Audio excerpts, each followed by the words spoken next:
जहाँ देखो स्कैम पे स्कैम, स्कैम पे स्कैम।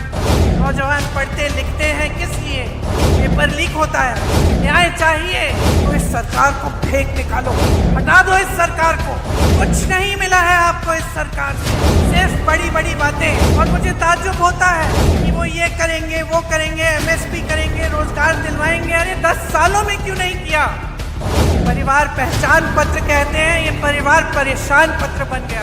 आज भाजपा से थक चुके हैं, ऊब चुके हैं। आप आज एक नई सरकार चाहते हैं जो आपके लिए काम करे, जो 24 घंटे आपके सम्मान को उभारे।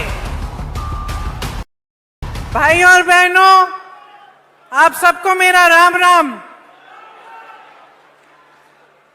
देखिए, ये हरियाणा की धरती है, महाभारत की धरती है। भगवान श्री कृष्ण ने यहीं पे भगवत गीता का उद्देश्य दिया। यहीं से एक संदेश हमेशा के लिए यहां से उठा, न्याय का संदेश। वो संदेश जिसने हमारे धर्म को बनाया, हमारे देश को बनाया, हमारे संविधान को बनाया। आपने हमेशा इस देश की रक्षा की है। यहाँ के किसानों ने, यहाँ के जवानों ने, यहाँ के खिलाड़ियों ने पूरे देश का सम्मान रखा, देश के हित का सम्मान किया, उसकी सुरक्षा की। आप अपने बच्चों को पालते पोसते हैं, आपके ही बच्चे हमारी सरहद पे जाकर हमारे देश की सुरक्षा करते हैं, जान देने के लिए तैयार रहते हैं। हर पल हरियाणा के प्रदेश के बच्चों ने, आपके बच्चों ने, यहाँ की बहनों ने, यहाँ के बुजुर्गों ने पूरे देश का सम्मान सुरक्षित रखा है। 10 सालों से आपके प्रदेश में भाजपा की सरकार रही है और आपको इस सम्मान की सुरक्षा करने के बदले में इन्होंने क्या दिया? आपको अपमानित किया और आपका निरादर किया। हर स्तर पर आपका निरादर किया। यहाँ क्या किसान इस पूरे देश का अन्नदाता है। आपने आंदोलन किया, 3 काले कानून लाए, आपने आंदोलन किया, आप खड़े रहे, डटे रहे। आपको क्या मिला? आंसू गैस मिली, लाठियां मिली, सुनवाई नहीं मिली। आपको कहा गया था कि MSP मिलेगी। आज भी जो MSP है 24 आपके जो उपज है उन पे दे रहे हैं, इनमें से तो 10 आप उगाते ही नहीं है। यहां आपके साथ विश्वासघात हुआ हर स्तर पर। नौजवानों के साथ देखिए, यहाँ पे इतनी बेरोजगारी है कि मुझे बताने की जरूरत नहीं है। आप हाथ उठा के बताइए कितनों को रोजगार मिला है इस सरकार से? एक हाथ नहीं उठेगा, सब मना कर रहे हैं। यहाँ के नौजवान कर्मठ हैं। हम दिल्ली के बड़े शहर में देखते हैं, दिल्ली में, मुंबई में, अलग अलग शहरों में यहाँ से पलायन करके जाते हैं। रोजगार वहां मिलता है तो हम खुद देखते हैं। जब भी मैं मिलती हूँ, कोई हरियाणा का युवा है, मुझे मालूम होता है ये कर्मठ बच्चा है, मेहनती बच्चा है, इसका आत्मसम्मान है। लेकिन हरियाणा के अपने प्रदेश में जो 10 सालों से सरकार चल रही है, उसने इसका भी सम्मान नहीं किया। नौजवानों के लिए क्या मिला? बेरोजगारी मिली, अग्निवीर जैसी स्कीमें मिली, जिससे आपको बताया गया कि आप सरहद पे भी जाएंगे, शहीद होने को तैयार होंगे, तब भी आपको कुछ नहीं मिलेगा। 4 साल बाद वापस आइए और फिर से बेरोजगारी का आप संघर्ष करिए। पहलवानों को देखिए, हमारे खिलाड़ी हैं, इनके साथ क्या किया गया? हमारा सम्मान रखते हैं, पूरा देश देखता है, ओलंपिक्स में जाते हैं, हिम्मत करते हैं, इतनी मेहनत करते हैं।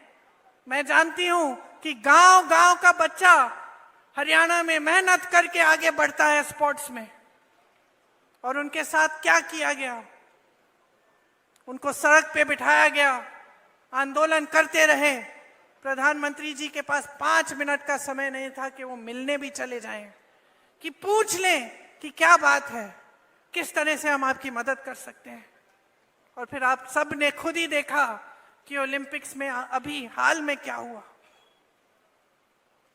आप लड़ने वाले लोग हो, अपना आत्मसम्मान है। आज किस चीज से लड़ रहे हो? महंगाई से लड़ रहे हो, महंगाई से लड़ रहे हो, संघर्ष कर रहे हो। सरकार कुछ नहीं कर रही है आपके लिए। जहां देखो स्कैम पे स्कैम, स्कैम पे स्कैम। नौजवान पढ़ते लिखते हैं किस लिए? पेपर लीक होता है, एक भी भर्ती नहीं होती है, तमाम जो सरकारी नौकरियां हैं सब खाली पड़ी रहती हैं।